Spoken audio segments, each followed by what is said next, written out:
Dans cette vidéo, on va voir comment réaliser une liste déroulante et une image dynamique quand je change la valeur de ma liste déroulante. Vous voyez là, je sélectionne mes différentes valeurs et ça me renvoie l'image associée. Je me suis fait la réflexion récemment de me dire, ok, je travaille beaucoup avec Power BI dans lequel on peut faire des rapports assez poussés, avec aussi un design qui est, je pense, plus moderne et plus convivial et aussi plus dynamique que Excel.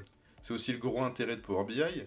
Et je me suis dit, ok, mais il est également possible de faire quelque chose sur Excel pour agrémenter les tableaux de bord. Comment donner une vraie valeur ajoutée au tableau de bord? Comment rendre, par exemple, une image dynamique? Dans cette vidéo, on va pas parler des images qu'on peut insérer. Ça, insérer une image, je pense que c'est assez intuitif. On va dans l'onglet Insertion, Images, et aujourd'hui on a même deux choix. Placer sur les cellules ou dans les cellules votre image. Et après avoir fait ça, après avoir choisi, vous êtes fait guider, on obtient ce résultat-là, on peut les replacer, vous voyez, c'est vraiment des images qui sont au-dessus des cellules que je suis venu placer au bon endroit. Le sujet n'est pas là, le sujet ça va être de vous montrer comment rendre une image dynamique. Donc pour ça, on va se munir d'une image et on va essayer de comprendre ce qui se passe réellement derrière. Donc derrière cette image-là, on peut voir que j'ai accès à la barre de formule. Et si j'écris égal et que je sélectionne l'entièreté de mes datas et que je fais entrée, ça me renvoie une sorte d'image un peu agrandie qui correspond finalement à l'ensemble de mes cellules. Mais voyez, le résultat n'est pas forcément voulu. Si je marque autre chose que Word, je vais marquer test, on voit que tout de suite, ça se met à jour. Pourquoi? Parce que c'est finalement une recopie de ce qu'on peut avoir ici. En fait, c'est une recopie de la plage de cellules qu'on est venu sélectionner. Donc là, je vais remettre Word. Et si on part de ce principe-là, que je retire ma plage de cellules et que je mets juste C11 qui correspond au logo de Word, bah j'obtiens le logo Word. Donc en fait, finalement, on va chercher ici à venir faire référence à une cellule selon une valeur. Cette valeur-là, ça va être la liste déroulante qui va venir chercher l'entièreté de ces données. Je vais mettre ça en place tout de suite afin d'imager mes propos. Donc pour cela, on a deux choix de liste déroulante. On va aller soit dans développeur, dans lequel on va pouvoir insérer un contrôle de formulaire et venir mettre une liste déroulante. Ça, c'est le premier choix. Le deuxième choix, ça va être de venir, alors d'ailleurs, je vais même le mettre en jaune, ça va être de venir faire dans données une validation de données et d'autoriser une liste dans laquelle on va dire, ok, ma source, c'est cette plage de cellules-là. Donc je fais OK, et on peut voir que là, j'ai bien toute ma plage de données. Quelle différence entre les deux? Tout simplement, je vous dirais que il y en a un qui est réellement au-dessus des cellules, où on voit concrètement que c'est une liste déroulante. Celle-ci, il faut vraiment savoir qu'elle est là. Vous voyez, je l'ai même mis en jaune pour anticiper ce fait-là, sinon on ne sait plus où on l'a mis potentiellement, si on n'a pas fait de mise en page et de mise en forme derrière. Et c'est plutôt, comme son nom l'indique, de la validation de données. Donc ça, on va plutôt y avoir recours dans une base de données dans laquelle on va vouloir contrôler les entrées, oui, non, des noms standards, par exemple de ville, etc. Ça, c'est très bien pour ça. Pour ce qui est d'image dynamique et de, on va dire, tableau de bord dynamique, je vous conseille plutôt de passer par ça. On va faire un clic droit, format de contrôle, et là, vous voyez, on a plusieurs choses. Quelle est notre plage d'entrée? Donc on va prendre celle-ci, comme la liste déroulante, et on nous demande quelle est la cellule liée. Ça veut dire quoi? Ça veut dire que on choisit une cellule dans laquelle il va nous renvoyer l'index. On va y revenir tout de suite. Donc là j'ai mis F5, je fais OK. J'obtiens bien mes 4 données, et si je choisis Excel, vous voyez que ça me renvoie 1.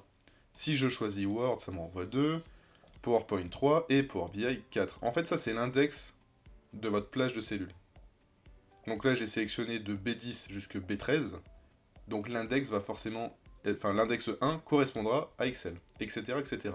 Pourquoi vous allez me dire que ça renvoie pas tout de suite la donnée? En fait, on ne peut pas appeler directement la donnée qui est dans ce format de contrôle, donc dans cette liste déroulante. Du coup, on lit une cellule avec un index, et à partir de cet index, et à partir de données, donc de formules, pardon, et de, en fait, finalement, de fonctions, on va pouvoir venir appeler, rechercher notre donnée. Je vous donne un exemple tout de suite.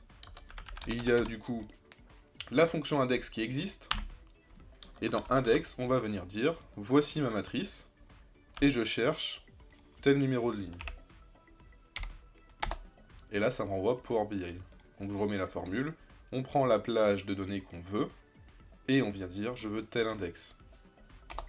et ça m'envoie Power BI, et si je vais là, ça m'envoie Excel, etc., etc. Donc ça, c'est le principe de base. Ici, on n'a pas à s'embêter, ça nous renvoie tout de suite la bonne donnée. À partir de là, si je viens, du coup, dupliquer mon image, et que je repars dans la barre de formule, et que je fais index, parce qu'on pourrait très bien se dire, ok, on fait index de la plage qui se situe juste là, on va passer sur C, et que je renvoie ce numéro-là, et bien il nous fait une erreur. Pourquoi? Parce qu'il n'accepte pas les formules. Je fais une pause dans cette vidéo pour vous dire que si ce contenu vous plaît, n'hésitez pas à liker et vous abonner à notre chaîne YouTube, c'est gratuit pour vous, et pour nous, ça nous donne énormément de force, alors merci à tous ceux qui le feront. Allez, on reprend la vidéo. Du coup, on va devoir passer par une autre méthode. On va devoir nommer notre plage de cellules. Pour faire ça, on va aller dans l'onglet Formule. Et dans l'onglet Formule, on retrouve le gestionnaire de noms, dans lequel on va cliquer et faire Nouveau. Et donc là, on va donner un nom. On va marquer, par exemple, le logo.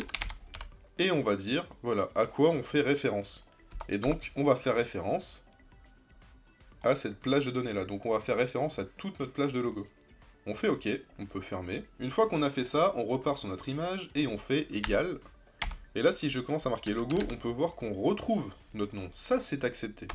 Et de ce principe-là, il nous renvoie nos 4 logos. Maintenant, comment faire pour n'avoir qu'un seul logo, ne pas avoir la plage entière? Alors forcément, il va falloir qu'on modifie dans notre gestionnaire de nom ce à quoi on fait référence. Mais du coup, on va faire un mix entre la formule index et le principe d'ajouter un nom dans notre barre de formule. On repart dans gestionnaire de nom, on supprime, alors on va modifier celui-ci, et là, tout ça, on va le modifier. Hop. On va dire, fait référence à index. On va venir chercher notre plage de cellules. Alors, c'est un peu compliqué avec les images, du coup, je vais le modifier manuellement, voilà. Donc on prend bien C10 jusque C13. Point virgule. On vient chercher le numéro. Je rappelle, ça c'est la cellule liée à notre liste déroulante. On ferme la parenthèse et on fait OK.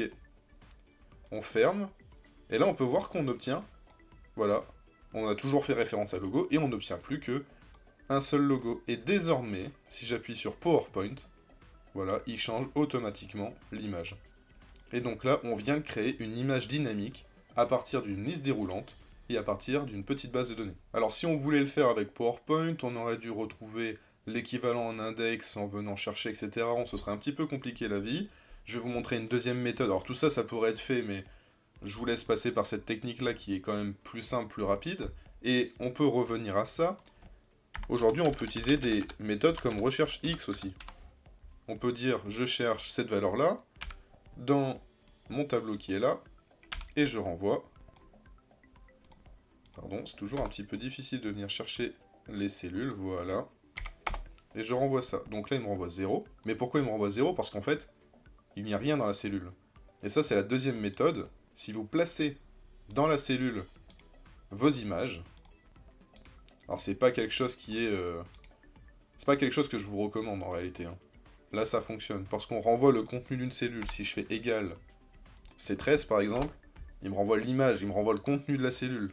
Au même titre que si je fais B13, il va me renvoyer le contenu de sa cellule, Power BI. Là, on place l'image dans la cellule, alors forcément, il va me renvoyer le contenu de la cellule, donc le logo. Et on peut utiliser ce principe-là en utilisant finalement un recherche X et en utilisant une liste déroulante directement par le biais de la validation de données. Alors attention, on ne cherche pas à dire que tout ce que je vous montre là, c'est la meilleure méthode révolutionnaire, etc. Il y a d'autres méthodes, même en gestion, en VBA, etc. C'en est une parmi d'autres que je vous montre, parce que j'ai eu ce cas d'usage-là et j'ai dû le mettre en place, et je trouvais ça intéressant de vous le partager.